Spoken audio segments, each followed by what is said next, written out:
બધા કબૂતર પ્રેમી ભાઈઓને મારા સલામ. ભાઈ, આ ટેટ્રાસાયક્લિન કેપ્સ્યુલ છે. આમાં પાવડર આવે છે, આપ બધા જાણતા હશો. ટેટ્રાસાયક્લિન પાવડર, એનું પાઉચ આવે પીળા કલરનું. ફોટો હું અહીંયા ક્યાંક ચોંટાડી દઈશ વિડીયોમાં. અને અત્યારે જે આ ઠંડા વાતાવરણમાં ટેટ્રાસાયક્લિન પણ એક મહત્ત્વની ભૂમિકા નિભાવે છે. જો તમારા કબૂતર લૂઝ પડી ગયા હોય તો તમારે 3 લીટરમાં 2 કેપ્સ્યુલ ઠોકી દેવાની, નકર પછી 4 લીટરમાં 2 કેપ્સ્યુલ રેગ્યુલર 3 દિવસ માટે.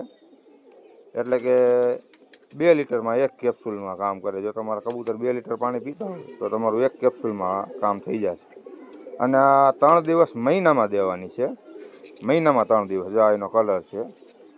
3 દિવસ મહિનામાં દેવાની છે. 1 મહિનામાં તમે કોઈ પણ દિવસ નક્કી કરી લ્યો કે 1 થી 3 તારીખ નાખવું છે તો આ તો 12 માસ દેવાની વસ્તુ છે. પણ ખાસ કરીને અત્યારે શિયાળામાં અને જી ભાઈઓના કબૂતર લૂઝ પડે છે ને, એમના માટે આ બહુ સારું ઈલાજ છે. આ તમારા કબૂતરને ઢીલા પડવાથી બચાવી શકે છે ટેટ્રાસાયક્લિન. તમે કોઈ કબૂતર જાણકાર હોય તો તમે ગૂગલ કરી લેજો કે ટેટ્રાસાયક્લિન શું કામ કરે છે બર્ડમાં. ઠીક છે ભાઈ. અને ડોઝ મેં તમને કહી જ દીધો છે. જો કબૂતર માંદા હોય તો તમારે 3 લીટરમાં 2 કેપ્સ્યુલ નાખવાની. અને રેડી રેટ હોય કબૂતર તો તમારે 4 લીટરમાં 2 કેપ્સ્યુલ નાખવાની. અને મહિનામાં 3 દિવસ દેવાની છે ભાઈ.